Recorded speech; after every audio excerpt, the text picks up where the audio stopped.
My relationships with other characters are varied. With Connor and Abby, I'm a kind of very reluctant father figure. I want you to go and check it out and take Sid and Nancy with you.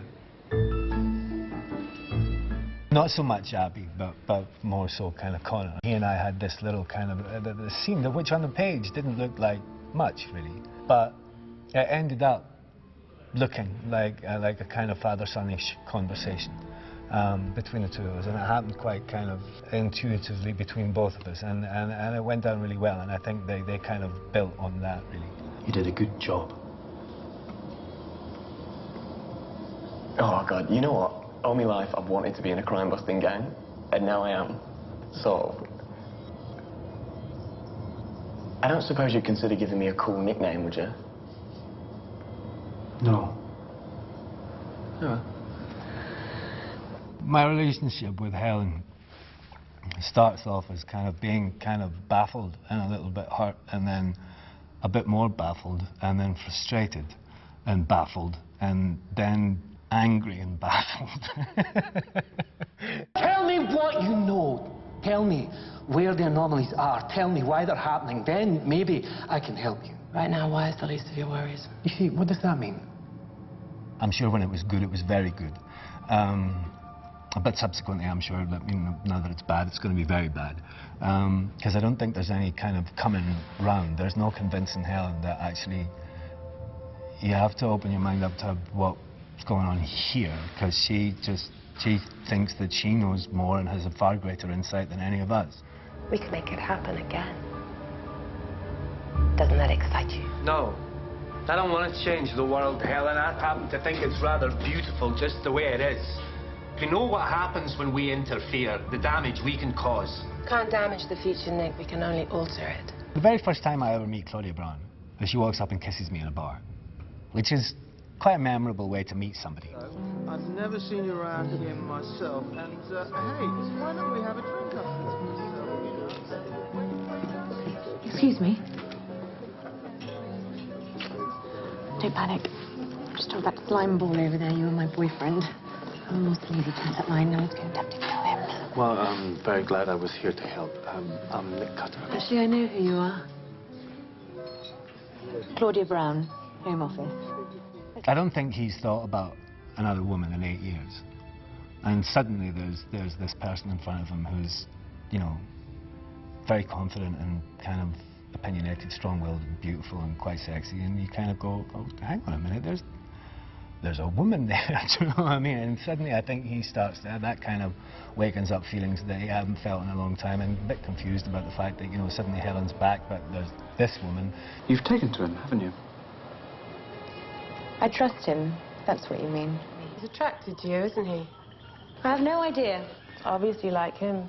It's really none of your business. He's my husband. You left him. You're going to be safe here. What about you? You know, I think I can make it.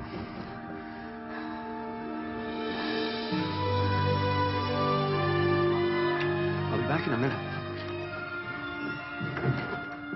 I go through an anomaly and come back. Something changes in there, in ancient history, that has made the subtlest of changes in the future. He comes back and realises, seemingly through his actions, that he may have wiped Claudia Brown from existence. Where's Claudia? Claudia? Where's Claudia Brown? I don't know anyone of that name.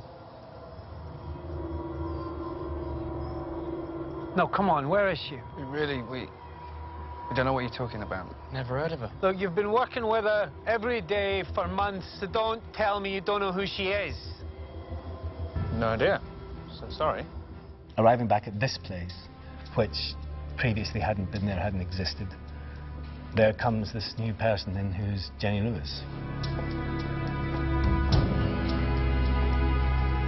Claudia Brown.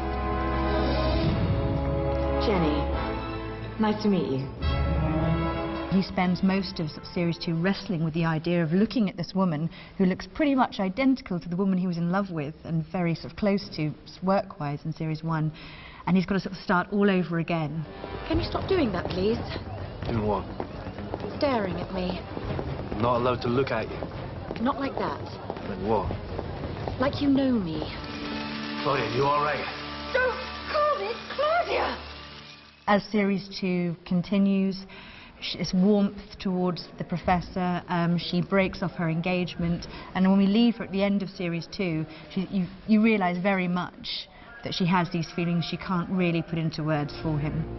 Look, Claudia, I'm so sorry. Jenny. Do you know what? You saved my life.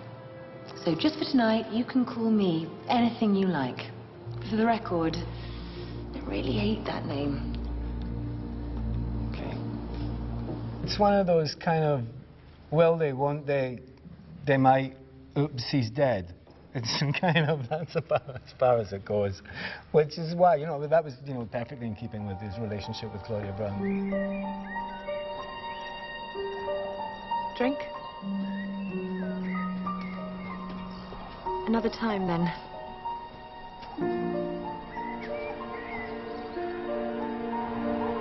Yeah.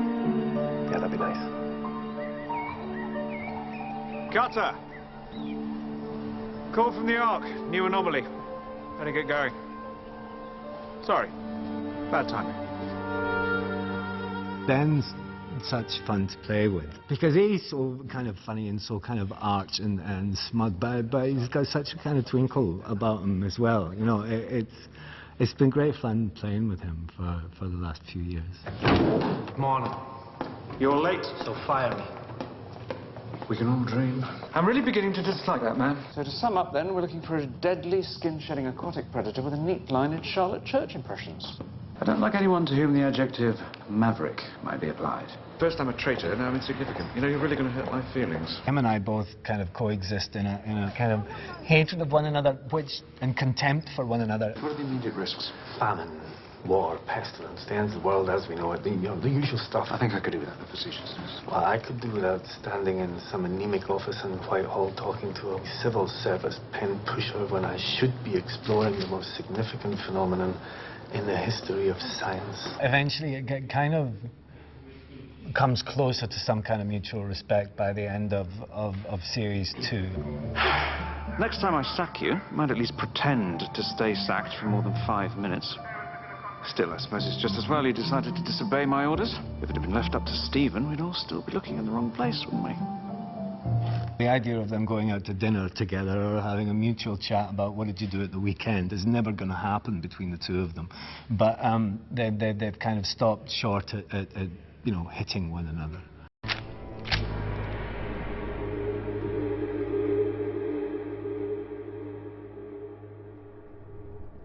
You know what, Helen? You're not as smart as I thought you were. I think I kind of die quite well. I hope. God almighty, I've never done that before. I've never kind of had to kind of die well, you know.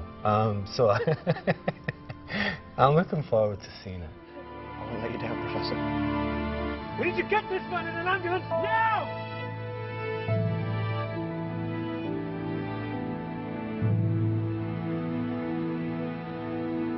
You know, everybody's managed to achieve, you know, there's so much good and hard work gone into this by so many people.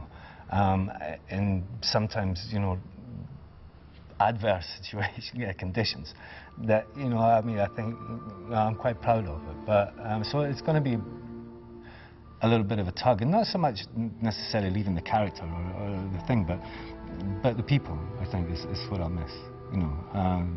It's always great kind of camaraderie when you stick a bunch of people together in the cold and the wet and the rain, or, you know, somewhere like that. You know, it kind of ties you together quite well. But I've enjoyed the ride. It's been good fun. It's been good fun. It's been a blast, actually.